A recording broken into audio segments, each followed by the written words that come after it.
एक गांव में झूरी नाम का एक किसान रहता था। झूरी के पास 2 बैल थे, हीरा और मोती। देखने में सुंदर, काम में चौकस, कद में ऊंचे। बहुत दिनों साथ रहते रहते इन दोनों में बहुत भाईचारा हो गया था। दोनों एक दूसरे को चाट कर सूंघ कर अपना प्रेम प्रकट करते। कभी कभी दोनों सींग भी मिला लिया करते थे। दिन भर के बाद दोपहर या संध्या को नाद में खली भूसा पड़ जाने के बाद दोनों साथ उठते, साथ नाद में मुंह डालते और साथ ही मुंह हटा लेते थे। एक दिन झूरी ने अपने बैलों को अपने ससुराल भेज दिया। बैलों को क्या मालूम वे कहाँ भेजे जा रहे हैं। लगता है मालिक ने हमें बेच दिया। हाँ, तुम सही कह रहे हो। झूरी के साले गोपाल को घर तक गोई ले जाने में उसके तो पसीने छूट गए। वह पीछे से हाँकता तो दोनों दाएं बाएं भागते, लात मारता तो दोनों सींगे नीची करके हुंकारते। हमने तो मालिक की सेवा करने में कोई कसर नहीं रखी। अगर इतनी मेहनत से काम न चलता था और काम ले लेते। हाँ, हमें तो मालिक की चाकरी में मर जाना कबूल था। हमने कभी दाने चारे की शिकायत नहीं की। उसने जो कुछ खिलाया वो सिर झुकाकर खा लिया। फिर भी उसने हमें इस जालिम के हाथ क्यों बेच दिया। संध्या समय दोनों बैल अपने नए स्थान पर पहुंचे। गोपाल ने दोनों को बांध दिया। दिन भर के भूखे थे, लेकिन जब नाद में लगाए गए तो एक ने भी उसमें मुंह नहीं डाला। मालिक का घर हमने अपना घर समझ रखा था, वो आज हमसे छूट गया।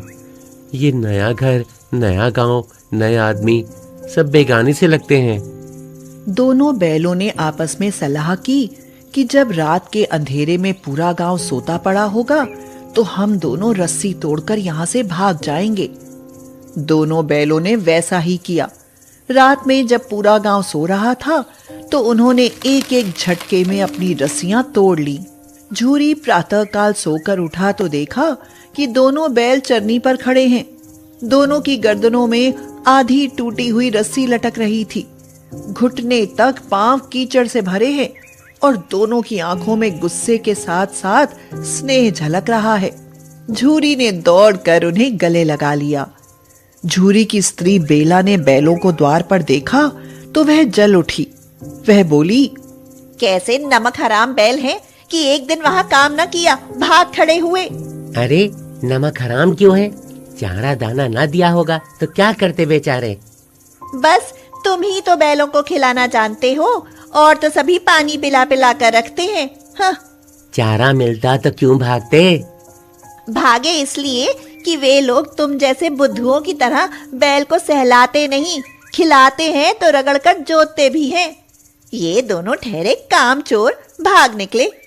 अब देखो कहाँ से खली और चोकर मिलता है। सूखे भूसे के सिवा कुछ ना दूंगी, खाए चाहे मरे। वही हुआ। बैलों को खाली सूखा भूसा दिया गया। बैलों ने नाद में मुंह डाला तो फीका फीका, ना कोई चिकनाहट ना कोई रस। दूसरे दिन झूरी का साला फिर आया और बैलों को ले चला। अब की उसने दोनों को गाड़ी में जोता। मैं ये गाड़ी को खाई में गिरा दूंगा। पर हीरा समझदार था। हीरा ने संभाल लिया। संध्या समय घर पहुंचकर उसने दोनों को मोटी रस्सियों से बांधा और कल की शरारत का मजा चखाया। फिर वही सूखा भूसा डाल दिया। अपने दोनों बैलों को खली चूनी सब कुछ दिया और हमें यह सूखा भूसा डाल दिया। दोनों बैलों का ऐसा अपमान कभी ना हुआ था। यहाँ इतनी मार पड़ने के बाद ये सूखा भूसा मिला है। दोनों ने नाद की तरफ आंखें तक ना उठाईं।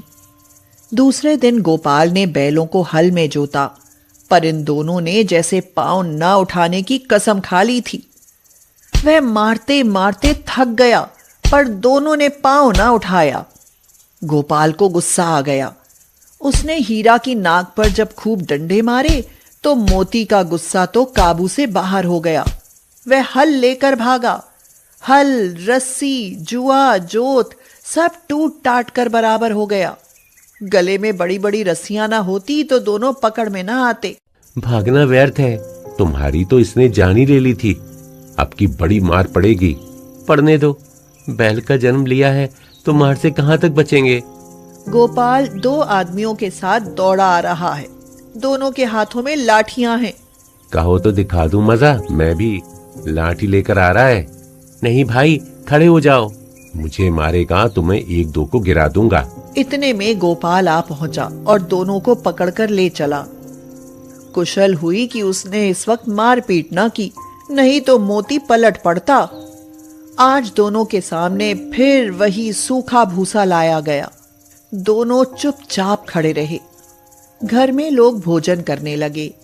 उस वक्त छोटी सी लड़की 2 रोटियां लिए निकली और दोनों के मुंह में देकर चली गई। उस एक रोटी से इनकी भूख तो क्या शांत होती, पर दोनों के हृदय को मानो भोजन मिल गया। लड़की गोपाल की थी। उसकी मां मर चुकी थी और उसकी सौतेली मां उसे मारती रहती थी। दोनों दिन भर जाते, डंडे खाते, शाम को थान पर बांध दिए जाते और रात को वही बालिका उन्हें 2 रोटियां खिला जाती। प्रेम के इस प्रसाद की यह बरकत थी कि 2-2 गाल सूखा भूसा खाकर भी दोनों दुर्बल न होते थे, मगर दोनों की आंखों में रोम रोम में विद्रोह भरा हुआ था। एक दिन मोती बोला, अब तो नहीं सहा जाता हीरा। क्या करना चाहते हो? एक आध को सींगों पर उठाकर फेंक दूंगा। लेकिन जानते हो, वो प्यारी लड़की जो हमें रोटियां खिलाती है, उसी की लड़की है जो इस घर का मालिक है। ये बेचारी अनाथ हो जाएगी। तो मालकिन को फेंक दूं? वही तो इस लड़की को मारती है। लेकिन औरत जात पर सींग चलाना मना है, ये भूल जाते हो तुम। तुम तो किसी तरह निकलने ही नहीं देते। बताओ, तोड़ाकर भाग चलें? हाँ, ये मैं स्वीकार करता, लेकिन इतनी मोटी रस्सी टूटेगी कैसे? रात को जब बालिका रोटियां खिलाकर चली गई तो दोनों रस्सियां चबने लगे, पर मोटी रस्सी मुंह में ना आती थी। बेचारे बार बार जोर लगाकर रह जाते थे। सहसा घर का द्वार खुला और वह लड़की निकली। दोनों सिर झुकाकर उसका हाथ चाटने लगे। उसने उनके माथे सहलाए और बोली, खोल देती हूँ, चुपके से भाग जाओ, नहीं तो ये लोग मार डालेंगे। आज घर में सलाह हो रही है कि इनकी नाकों में नाथ डाल दी जाए। लड़की ने रस्सी खोल दी, पर हीरा और मोती दोनों चुप खड़े रहे। अब चलते क्यों नहीं? चलें तो, लेकिन कल इस अनाथ पर आफत आएगी, सब इसी पर संदेह करेंगे। सहसा बालिका चिल्लाई, दोनों बैल भागे जा रहे हैं। ओ दादा, दादा, दोनों बैल भागे जा रहे हैं। ओ दादा, दादा, दोनों बैल भागे जा रहे हैं, जल्दी दौड़ो। गोपाल हड़बड़ाकर भीतर से निकला और बैलों को पकड़ने चला। वे दोनों भागे। गोपाल ने पीछा किया और भी तेज हुए। गोपाल ने शोर मचाया, फिर गांव के कुछ आदमियों को भी साथ लेने के लिए लौटा। दोनों मित्रों को भागने का मौका मिल गया। सीधे दौड़ते चले गए, यहां तक कि मार्ग का ज्ञान न रहा। जिस परिचित मार्ग से आए थे उसका यहां पता न था। नए नए गांव मिलने लगे। तब दोनों एक खेत के किनारे खड़े होकर सोचने लगे, अब क्या करना चाहिए? मुझे मालूम होता है, हम राह भूल गए। तुम भी बेतहाशा भागे, वहीं उसे मार गिराना था। उसे मार गिराते तो दुनिया क्या कहती? वो अपना धर्म छोड़ दे, लेकिन हम अपना धर्म क्यों छोड़ें? दोनों भूख से व्याकुल हो रहे थे। खेत में मटर खड़ी थी, चरने लगे। रह रहकर आहट लेते रहते थे, कोई आता तो नहीं है। जब पेट भर गया, दोनों ने आजादी का अनुभव किया तो मस्त होकर उछलने कूदने लगे। पहले दोनों ने डकार ली, फिर सींग मिलाए और मोती ने हीरा को कई कदम पीछे हटा दिया। अरे ये क्या, कोई सांड टौंकता चला आ रहा है?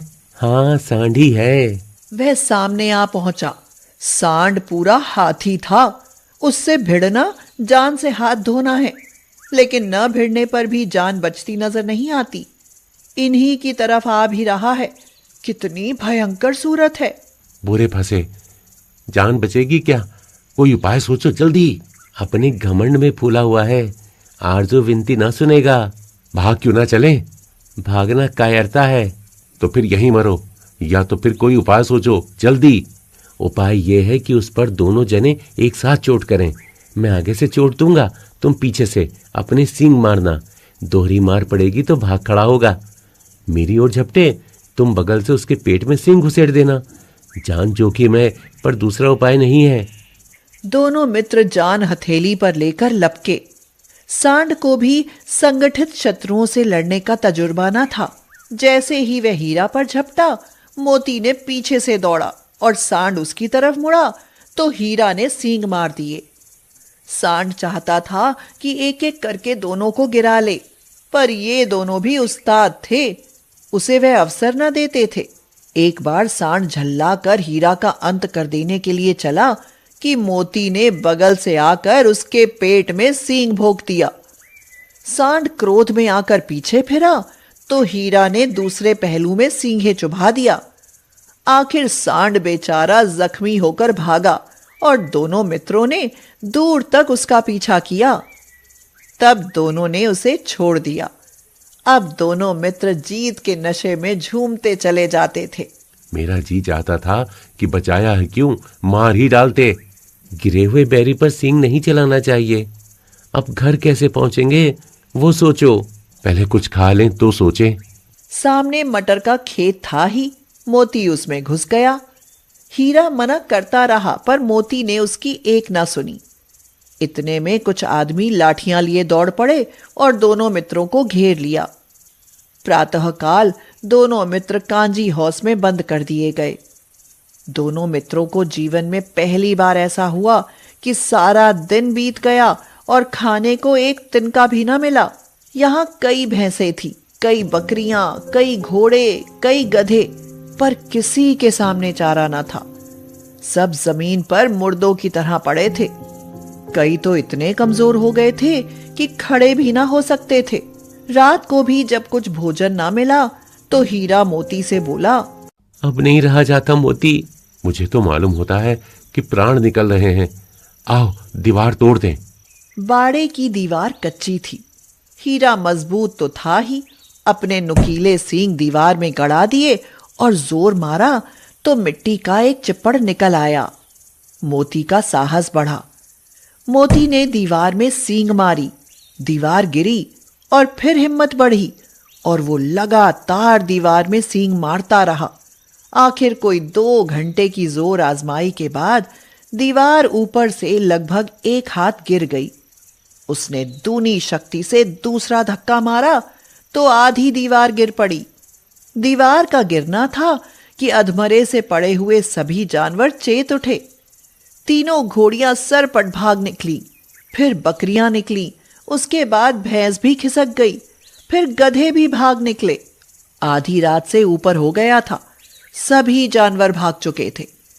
शोर सुनते ही मुंशी और चौकीदार तथा अन्य कर्मचारियों में कैसे खलबली मची। इसके बाद मोती की खूब मरम्मत हुई और उसे भी मोटी रस्सी से बांध दिया गया। 1 सप्ताह तक दोनों मित्र वहां बंधे पड़े रहे। किसी ने चारे का एक दाना भी न डाला। हाँ, एक बार पानी दिखा दिया जाता था। ऐसे मृतक बैलों का कौन खरीदार होता।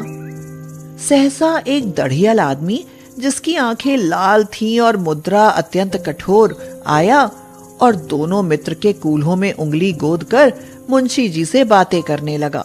गोपाल के घर से ना भागे होते, अब तो जान ना बचेगी। कहते हैं भगवान सबके ऊपर दया करते हैं, उन्हें हमारे ऊपर दया क्यों नहीं आती।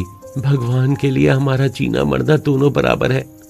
चलो अच्छा ही है, कुछ दिन उसके पास तो रहेंगे। एक बार उस भगवान ने उस लड़की के रूप में हमें बचाया था, क्या अब नहीं बचाएंगे। यह आदमी छुरी चलाएगा, देख लेना। तो क्या चिंता है, मांस, खाल, सींग, हड्डी सब किसी के काम तो आएगा। नीलाम हो जाने के बाद दोनों मित्र उस दढ़ियल के साथ चले। दोनों की बोटी बोटी कांप रही थी। बेचारे पांव तक ना उठा सकते थे, पर भय के मारे गिरते पड़ते भागे जाते थे, क्योंकि वह जरा सी चाल धीमी हो जाने पर डंडा जमा देता था। सहसा दोनों को ऐसा मालूम हुआ कि परिचित रहा है। हाँ, इसी रास्ते से गया उन्हें ले गया था। वही खेत, वही बाग, वही गांव मिलने लगे। प्रति क्षण उनकी चाल तेज होने लगी। सारी थकान, सारी दुर्बलता गायब हो गई। मोती ने कहा, हमारा घर नजदीक आ गया है। भगवान की दया है, मैं तो अब घर भागता हूँ। ये जाने देगा? इसे मैं मार गिराता हूं। नहीं नहीं, दौड़कर थान पर चलो, वहां से आगे हम नहीं जाएंगे। दोनों दौड़कर अपने थान पर गए और खड़े हो गए। दढ़ियल भी पीछे पीछे दौड़ा चला आता है। झूरी द्वार पर बैठा धूप खा रहा था। बैलों को देखते ही दौड़ा और उन्हें बारी बारी से गले लगाने लगा। एक झूरी का हाथ चाट रहा था। दढ़ियल ने जाकर बैलों की रस्सियां पकड़ ली। झूरी ने कहा, मेरे बैल हैं। अरे वाह, तुम्हारे बैल कैसे हैं भाई? मैं मवेशी खाने की नीलामी से लाया हूँ इन्हें। मैं तो समझता हूँ चुराए लिए जाते हो। चुपके से चले जाओ, मेरे बैल हैं। मैं बेचूंगा तो बिकेंगे। किसी को मेरे बैल नीलाम करने का क्या अधिकार है? जाकर थाने में रपट कर दूंगा। मेरे बैल हैं, इसका सबूत ये है कि मेरे द्वार पर खड़े हैं। दढ़ियल झल्ला कर बैलों को जबरदस्ती पकड़ ले जाने के लिए बढ़ा। उसी वक्त मोती ने सींग चलाया। दढ़ियल पीछे हटा। मोती ने पीछा किया। दढ़ियल भागा, मोती पीछे भागा। गांव के बाहर निकल जाने पर वह रुका, पर खड़ा दढ़ियल का रास्ता वह देख रहा था। दढ़ियल दूर खड़ा धमकियां दे रहा था, गालियां निकाल रहा था, पत्थर फेंक रहा था। अंत में दढ़ियल हार कर चला गया। हीरा ने कहा, मैं तो डर गया था कि कहीं तुम गुस्से में आकर मार ना बैठो। अब ना आएगा। जरा देर में नादों में खली, भूसा, चोकर और दाना भर दिया गया और दोनों मित्र खाने लगे। झूरी खड़ा दोनों को सहला रहा था। वह उनसे लिपट गया। झूरी की पत्नी भी भीतर से दौड़ी दौड़ी आई। उसने भी आकर दोनों बैलों के माथे चूम लिए।